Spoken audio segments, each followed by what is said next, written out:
In this presentation, I will be demonstrating how to insert a Foley catheter on a female patient. To begin, these are all of the items that you will need to gather. For the procedure, you're going to need a Foley catheter tray, extra pair of gloves. The ones in the kit are not my favorite, so I brought in an extra pair. I have a Velcro holder for when the catheter is in place, pericare supplies, and I have a bath blanket for covering, draping my patient for privacy and modesty. And so I would enter the patient's room, and I would greet the patient. I would let her know that the doctor has ordered that she get a Foley catheter, and I would tell her the reason why. In this instance, it is for strict INO monitoring, and so I would just let her know, and then I would let her know that it is a tube that is going to go through the urethra and into the bladder that will continuously drain her urine. I'll be sure that she has no questions, and that she is, or if she does have questions, that I answer them all, and that she is very clear about the procedure so there are no surprises during the procedure. Okay, so we had that discussion. She's given me her permission to proceed. I'm going to go ahead to the chart, and I'm going to confirm that order at the bedside. And I see the order to insert Foley catheter to continuous drainage. Can you please state your name and date of birth? And she says yes, Justine Lightcake, and it is July 15th, 1960. And I confirm, yes, this is Justine Lightcake. I make sure that there are no allergies that I need to be concerned about, in particular any antiseptic solution that I might be using for the procedure. I will go ahead and provide for privacy for the purposes of this video. I will not pull the curtain, but that is a very important element in this procedure. So pull the curtain, close the door, make sure that you have privacy. And then I'm going to put the bed up to a good, comfortable working height. Before I get involved in the sterile procedure, the first order of business is going to be doing pericare. And pericare is really important to just get any surface contaminants off the patient's skin in the perineal area. It's especially important if there's any element of fecal incontinence. So that is going to be where I begin. So I'm going to go ahead and get some clean gloves on. And I will just kind of go through this very quickly, just for time purposes. But a very important place to start. Okay, so I have a chucks, I have a towel, I have some peri wipes here. So I'm going to go ahead and do the pericare.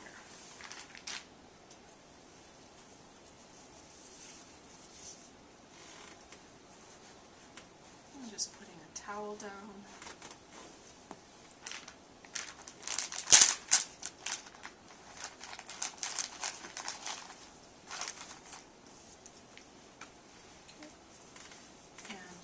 Wiping from front to back,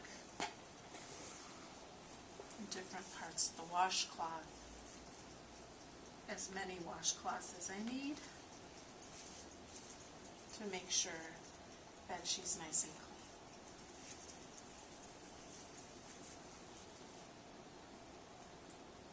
Okay, all right, and then I can go ahead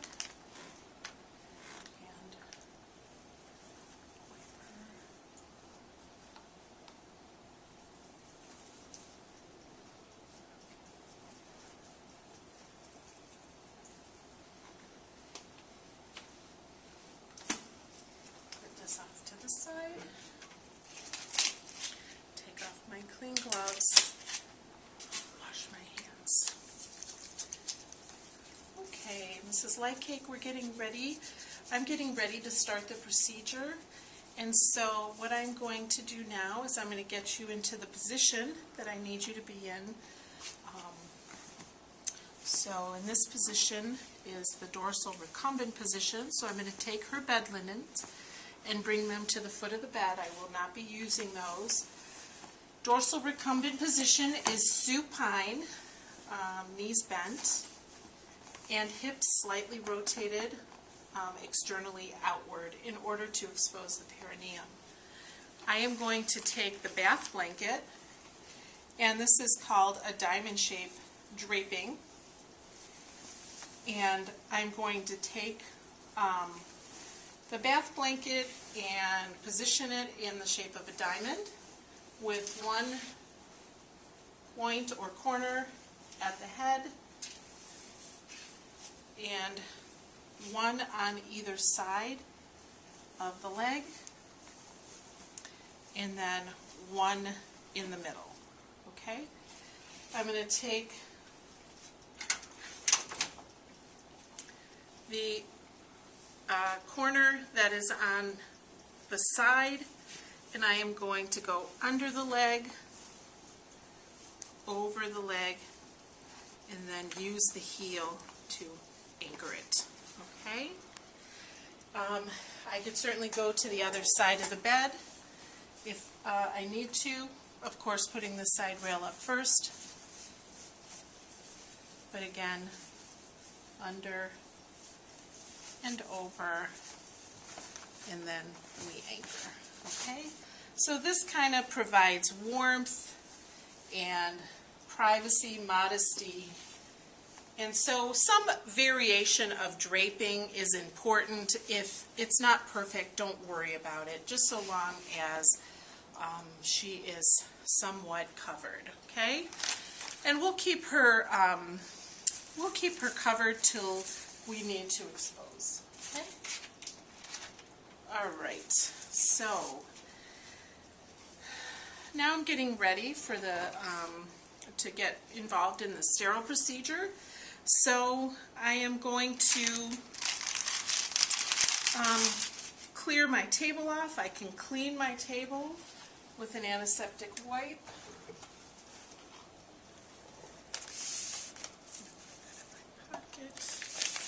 Okay.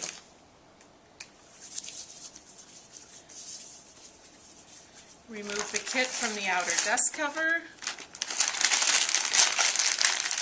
We're going to cuff it, create a nice big opening. So this will serve as my trash can.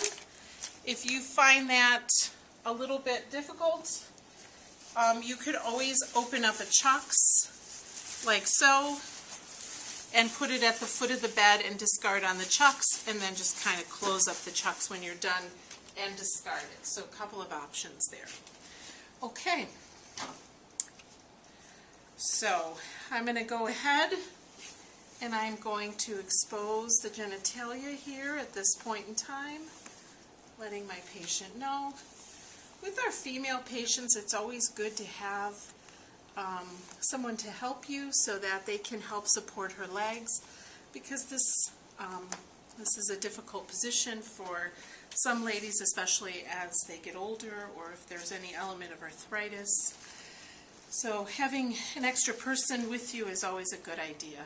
So opening up my kit, first flap away, right hand to right flap, left hand to left flap. You'll notice I kind of twisted it a little bit so that more of my drape would be on top of the table. Okay, reaching in. I'm going to get my gloves, but I'm not ready for them yet, so I'm putting them off to the side. Now I need to get my drape, because I'm going to go ahead and drape her. Pulling this up, managing it by the 1-inch border. I'm holding it from the upper edge. I'm going to bring it in, and if she can, I can ask her to lift her bottom and then kind of tuck it underneath. If she can't, I'll bring it right up to, okay, right up to her bottom there. Okay, so the next item that I have in my kit is the fenestrated drape, and the fenestrated drape, as you may know, has the hole in it. And I think that most practitioners, most nurses will find that this particular drape really does kind of get in the way on the female. It often kind of falls off in the middle of the procedure. So most of the time it is not used. It is optional. You can try and use it, but in the nursing lab, it is not mandatory. It is mandatory on the males. So if you were to use it, you would just center the opening over the meatus. Okay, so that's the extent of the draping that I need. So I am going to go ahead and get my gloves on.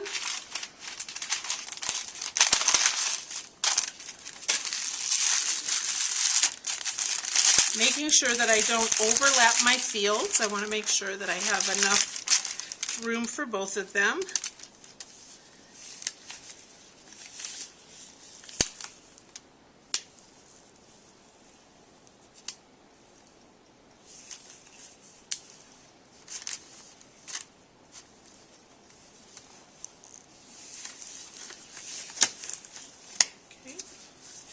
Now I'm going to get my supplies in order, put my tray side to side, and I'm going to get, there's 4 things I need to do. I have to get my swabs together, so I am going to pull out my swabs. I like to just kind of put them in my tray as opposed to leaving them poking out of the package, but you can do whatever you prefer. All right. And then I am going to open up my lubricant, squirt it in my tray. I don't need this, so I'm just going to carefully put it off to the side. Okay, take the sleeve off of my catheter very carefully, controlling it all the while, and get my water attached to the balloon port. Okay, swabs, my imaginary lubricant, the sleeve off my catheter, and the water on the balloon port. Okay, now I'm ready to move on over to the area between the legs. I am going to very carefully drop this into place. Okay. Now I am going to keep the box here half on, half off the field, and that's okay because this then becomes a sterile field unto itself. Okay, I'm going to drop this in the lubricant, or I can just wait on that if I'm concerned about it flipping out of the tray. I can just wait. Okay, so everything is ready to go. I'm going to separate the labia and looking for the urinary meatus. I'm going to go ahead and start cleaning. I'm going to clean to the outer fold, so I'm going to kind of go to the far side first, and I'm going to top to bottom. And then I'll do a second swab in that same area, coming in just a little closer, top to bottom. And then now I'm coming closer to me, near side, top to bottom. In just one step further. And then now my last 2 swabs are for right down the center. Center. Right across the meatus, and center. Okay. All right. Sliding. I have to make sure that the labia, I don't allow them to close, because if I do, then that negates my cleaning. Okay. Kind of bringing this up out of the box here. So I have lubricating the tip, a couple of inches, advance the catheter on both the male and the female. We never want the hand, the dominant hand that is advancing the catheter, we never want that to come in contact with the skin. So we always have to kind of stay behind the catheter so we don't make contact with the skin where there could be potentially some flora or bacteria that we don't want to bring that into the urinary tract. Okay, advancing the catheter till I see urine, and then advancing a couple more inches to ensure that the catheter is actually in the bladder and no longer in the urethra. Okay, now stabilizing hand. I have to come down an inch or so away from the meatus, and I have to stabilize the catheter to make sure it doesn't slide out while I'm blowing up the balloon. And you'll notice that my syringe came off my balloon port, so I'm going to do my best to reapply it. Okay, just kind of popped off. I think I'm back in business here.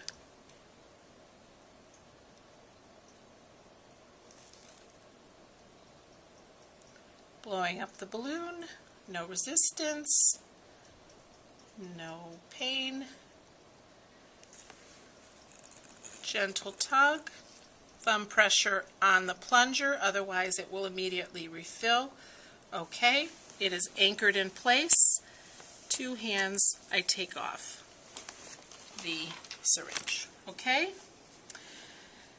Alright, sigh of relief. The sterile part of the procedure is over, so at this point in time I'm going to do just a quick glove change so that I can finish cleaning up here.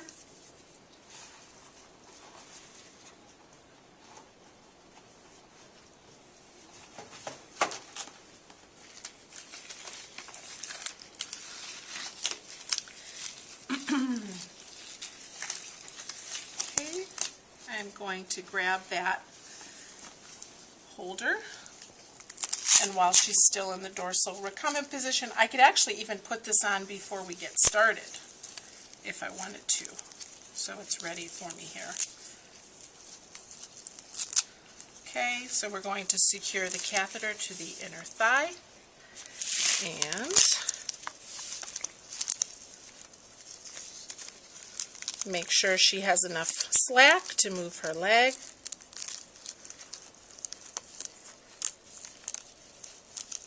Okay. And